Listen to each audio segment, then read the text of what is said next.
Bonjour bien-aimés dans le Seigneur, mon nom est Madeleine Moimini et l'Esprit de Dieu m'a mis à cœur de partager un passage avec quelqu'un quelque part aujourd'hui et je le fais en français. Mes anciennes vidéos, je les ai faites en anglais, mais en tout cas dans mon cœur aujourd'hui, la pensée de Dieu est montée en moi de pouvoir partager ce verset et de le faire en français. Donc, je vais partager sur 1 Jean, chapitre 3, verset 8. Et la plupart des vidéos que j'ai pu faire jusque-là sont destinées à ceux qui sont enfants de Dieu, à ceux-là qui ont reçu Jésus-Christ comme Seigneur et Sauveur dans leur vie et qui mettent leur confiance en Dieu.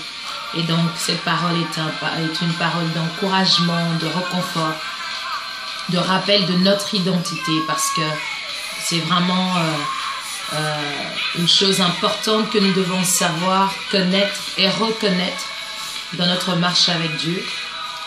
Dieu a tout accompli pour nous à la croix. Ce qui nous reste à faire à nous, c'est de croire en ce que Jésus-Christ a accompli. D'ailleurs, c'est la foi qui nous rend agréables devant Dieu. Sans la foi, nous ne sommes pas agréables devant Dieu. Et notre foi est basée sur ce que Jésus-Christ a accompli à la croix il y a 2000 ans sur le mont Golgotha. Donc je voudrais partager avec quelqu'un aujourd'hui ce passage, mais j'aimerais le lire à partir du verset 1. C'est 1 Jean 3, je voudrais partager sur le verset 8. Mais je lirai du verset 1 pour qu'on ait le contexte de la pensée de Dieu. C'est l'apôtre Jean qui est en train d'écrire. Et là, il est sur l'île de Patmos. Et il est en train d'écrire à l'église. Alors, il dit au chapitre 3 de 1 Jean, au verset 1, « Voyez quel amour le Père nous a témoigné, pour que nous soyons appelés enfants de Dieu. Et nous le sommes. Si le monde ne nous connaît pas, c'est qu'il n'a pas connu. Si le monde ne nous connaît pas, c'est qu'il ne l'a pas connu. Bien-aimés, nous sommes maintenant enfants de Dieu et ce que nous serons n'a pas encore été manifesté. Mais nous savons que lorsque cela sera manifesté, nous serons semblables à lui, parce que nous le verrons tel qu'il est. Quiconque a cette espérance en lui se purifie comme lui-même est pur. Quiconque pêche transgresse la loi, et le péché est la transgression de la loi. Or, vous savez, Jésus-Christ a paru pour ôter les péchés. Il n'y a point en lui de péché. Verset 6. Quiconque demeure en lui quiconque demeure en lui ne pêche point. Quiconque pêche ne l'a pas vu et ne l'a pas connu. Petit enfant, que personne ne vous séduise. Celui qui pratique la justice est juste, comme lui-même est juste. Verset 8. Celui qui pêche est du diable, car le diable pêche dès le commencement. Le Fils de l'homme a paru afin de détruire les œuvres du diable. Le Fils de l'homme a paru afin de détruire les œuvres du diable. Nous savons que Jésus-Christ est venu par la foi, nous croyons en ce qu'il a accompli pour nous à la croix de Golgotha. Un jour, quelqu'un nous a parlé de Jésus, où nous avons eu le temps de fréquenter les frères et les sœurs. D'une manière ou d'une autre, notre cœur a été touché et nous avons reçu la parole de Dieu avec joie. Notre cœur a été touché, nous nous sommes repentis. Et désormais, nous avons décidé de donner notre vie à Jésus et de suivre Jésus. Quand tu décides de suivre Jésus, tu ne le fais pas par ta propre force. C'est le Saint-Esprit, l'Esprit du Christ en toi qui te conduit à plaire à Dieu. Car la grâce de Dieu nous enseigne comment marcher dans les voies de Dieu. La grâce de Dieu ne vient pas nous fortifier dans une vie de pécheur. Parce que Jésus-Christ est venu nous délivrer de la mort et du péché.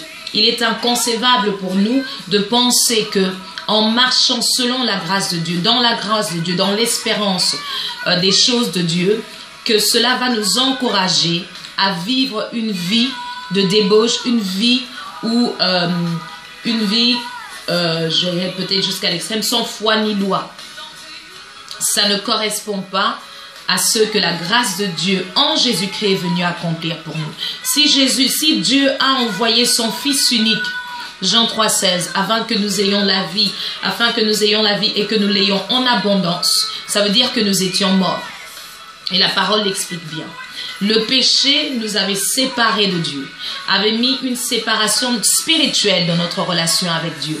Physiquement, Adam vivait encore, il pouvait encore faire plein de choses dans ce monde que Dieu lui avait donné de gérer, de dominer, mais sa relation avec le Créateur était coupée. Et en Jésus-Christ, Dieu a restauré notre relation avec nous et nous a donné la vie éternelle. Il a vivifié notre esprit et a fait de nous des esprits vivifiants.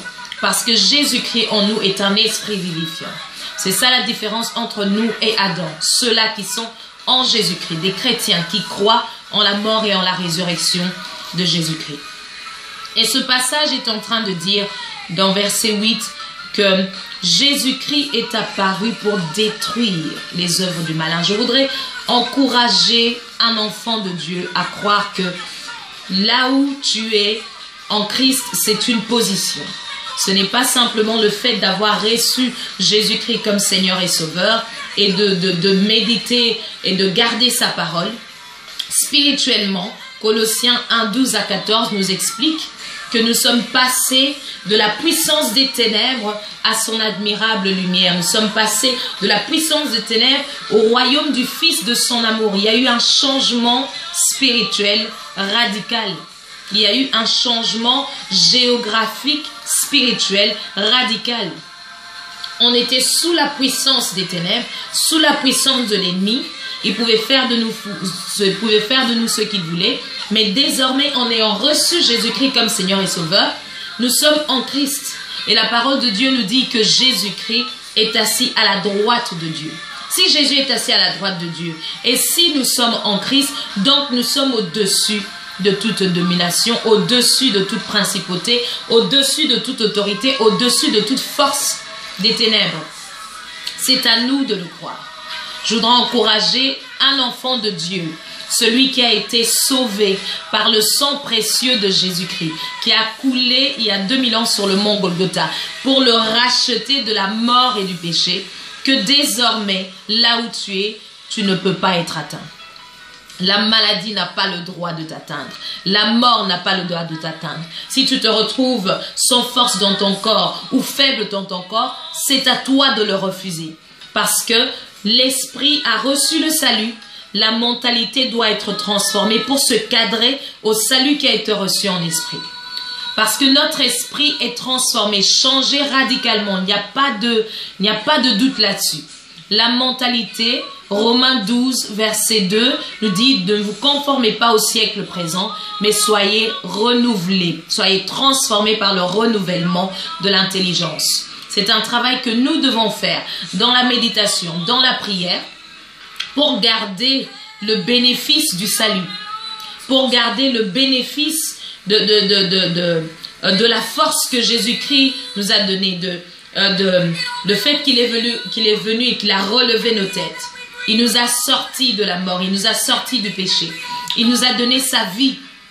Aujourd'hui, nous avons la vie de Christ. Nous ne sommes plus morts dans le péché. Celui qui est en Dieu ne pratique pas le péché.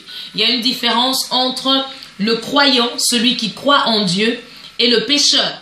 Le pécheur, c'est celui qui pratique, qui a une vie de péché, qui n'a pas Dieu, qui n'a pas rencontré Dieu. Quand tu es chrétien, tu es né de nouveau, tu as Christ en toi, tu n'es pas un pécheur. Il peut t'arriver de pécher parce que tu enlèves tes yeux sur l'œuvre accomplie de la croix et tu perds confiance, tu perds ton équilibre spirituel. L'ennemi te distrait d'une manière ou d'une autre et tu te sens coupable devant Dieu. Même en ce moment-là, rappelle-toi ton identité. Tu es enfant de Dieu. Un enfant de Dieu n'est pas un pécheur. Un enfant de Dieu n'est pas un pécheur. Un enfant de Dieu, c'est celui qui a l'Esprit de Dieu en lui et qui le conduit dans toutes choses. Et l'Esprit de Dieu te conduit à plaire à Dieu dans tout. L'Esprit de Dieu ne va pas te conduire à vouloir faire ce qui n'est pas agréable à Dieu. Et encore moins à te garder dans un état d'âme où tu n'as pas conscience de ta puissance spirituelle, de ta position spirituelle. Nous sommes au-dessus des principautés, au-dessus des dominations, au-dessus des autorités. Ni la maladie, ni la pauvreté, ni je dirais ça, ni le manque de confiance en soi, en toi, ne devrait t'arrêter à marcher avec courage et force dans cette vie et à pouvoir être une source de bénédiction pour plusieurs. Ce que Jésus-Christ a accompli pour nous à la croix, personne n'a pu le faire. Nous sommes rachetés, les rachetés de Dieu. Et c'était l'œuvre de Dieu lui-même. Dieu lui-même l'a accompli pour nous, afin que nous ayons la vie et la vie en abondance. Donc c'est à nous de croire en ce que Jésus-Christ a fait pour nous à la croix. C'est à nous de le recevoir. Souvent nous ne recevons pas, dans notre foi, dans notre mentalité, nous ne recevons pas ce salut. Nous acceptons, oui, j'accepte Jésus-Christ comme Seigneur et Sauveur. Tu fais la prière qu'on dit, la prière d'acceptation.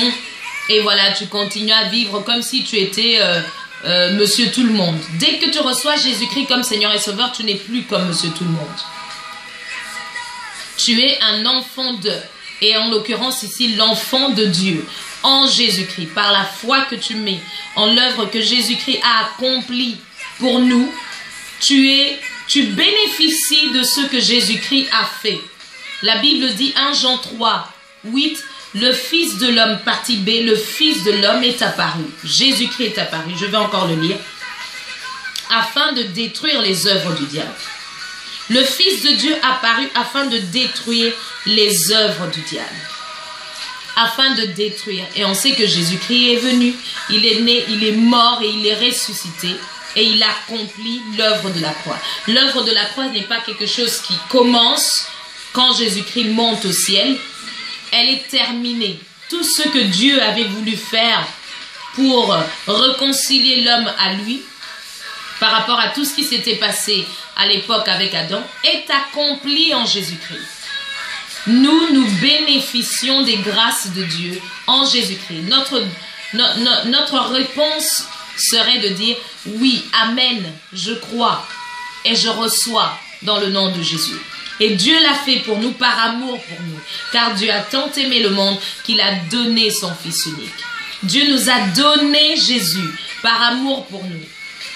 Dieu ne va pas Dieu, le créateur des cieux et de la terre, qui est notre Père en Jésus-Christ, ne va pas nous donner Jésus afin qu'aujourd'hui on continue à vivre une vie qui ne reflète pas les bénéfices de ce salut-là. Ça veut dire quelque part il y a un problème. Ça veut dire que quelque part il y a eu un manque de compréhension. Et ce n'est pas de la part de Dieu. Parce que dans la parole de Dieu, il est clairement stipulé, l'œuvre qui a été accomplie à la croix est une œuvre achevée. Si nous voulons voir la preuve ultime de l'amour de Dieu pour nous, regardons à la croix. Et la parole de Dieu nous dit dans 1 Jean 3, 8 que Jésus-Christ est apparu pour détruire les œuvres du malin. J'aimerais encourager quelqu'un en ce jour. Les œuvres du diable contre ta vie ont été détruites. Elles ne vont pas être détruites dans le futur. Elles ont été détruites. Elles sont terminées, achevées. Aujourd'hui, tu as le droit de vivre une vie pleine et à l'aise devant Dieu, dans la joie. Prends le temps de méditer cette parole. C'est la pensée que j'avais à cœur en ce jour. 1 Jean 3, 8. Tu es béni de Dieu. Tu es le bien-aimé de l'Éternel. L'amour de Dieu travaille en toi par l'Esprit de Dieu. Voilà, donc c'était Madeleine Moimini en ce jour pour partager la pensée du Seigneur. Si tu as été béni par cette parole, partage-la. Partage-la avec plusieurs. Si tu as été offensé, comme je le dis toujours, prends le temps de réécouter. Ou sinon, garde silence et laisse le Saint-Esprit t'enseigner. Et au lieu d'aller faire des commentaires qui risqueraient de ne pas être bénéfiques pour les autres. Tu es béni au nom de Jésus. À bientôt. Au revoir.